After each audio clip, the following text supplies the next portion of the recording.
worked in a school system during the pandemic, and I was one of those people knocking on doors, making phone calls to make sure that students got up.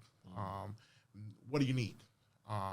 How's your day going? You know, it's the small things that I think sometimes adults forget that make kids smile.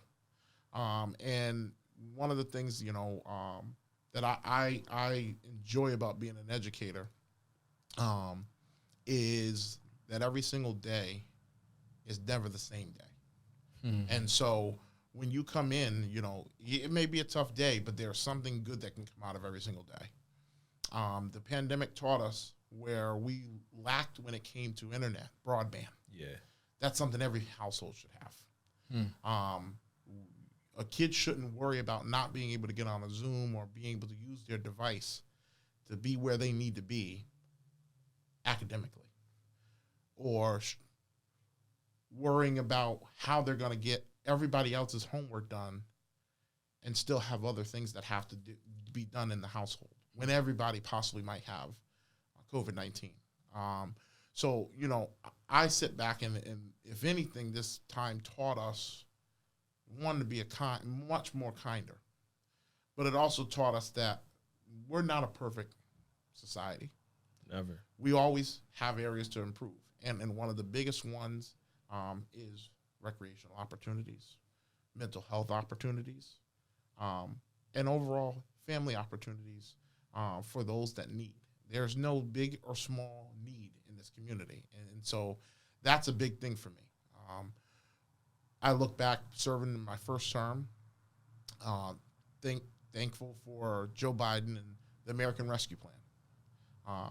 The city of Norwich got $28 million. Can you explain what the American Rescue Plan is? Correct. People don't know these things. I don't know them. We don't know these things, so this is all new. So the American Rescue Plan was a plan that Congress, both the House and Senate and Washington, D.C., along with the White House, worked to put together so that we had an opportunity for things that were going on. We knew individuals were struggling.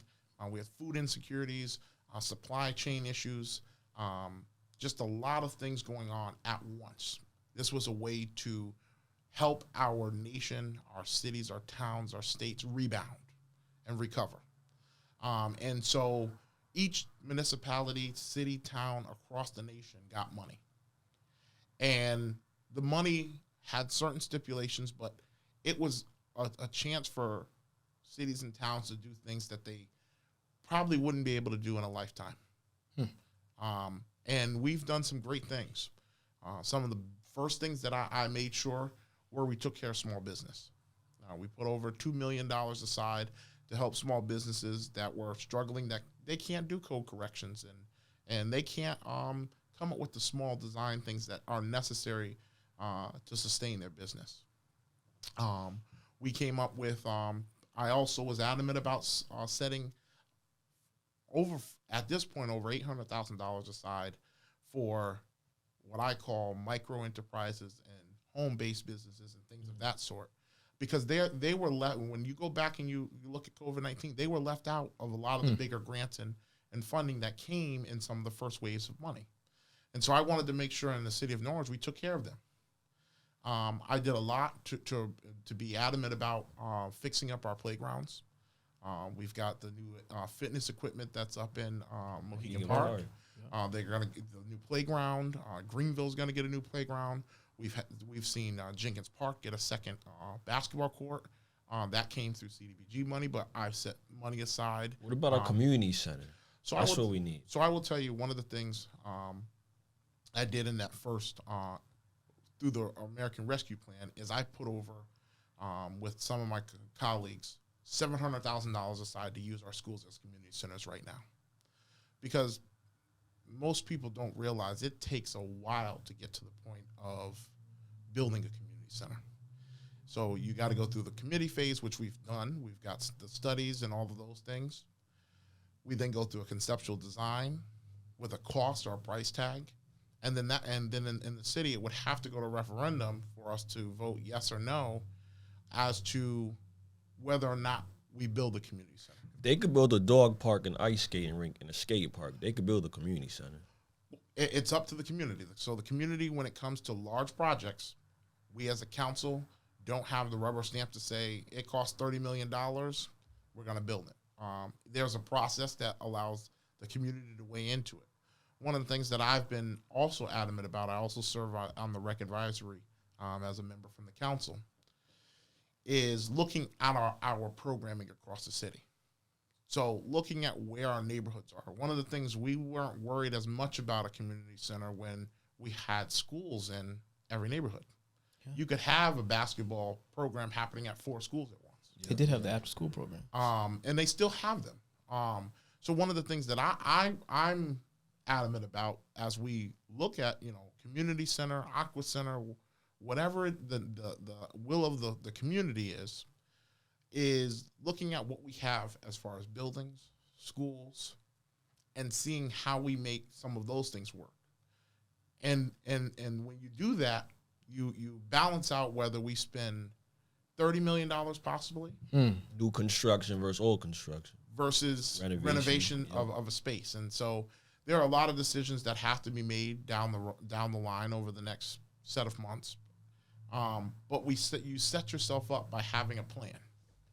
And so I think we've been working slowly at it, looking at where things are. We've scholarship recreational summer camp this past summer, but we set money aside.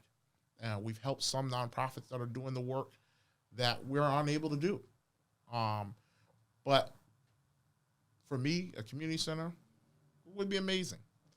But I want to make sure that is it just a community center we're building, or is it an aqua center? What do we need, and can we afford it? Because the biggest part is we put together plans a lot of times, and then the taxpayers have to foot a large part of that bill. So that's why it goes out to referendum, and that would be in November. It wouldn't be this November.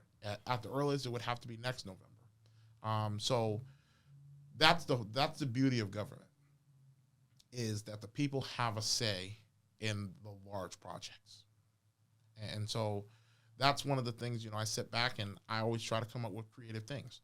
But also I tell individuals, you look at how we are, and it takes a while for things to be built. Construction doesn't happen overnight. The bid process doesn't happen overnight, and all of the in-between things that have to be done, our kids need something now. Yesterday.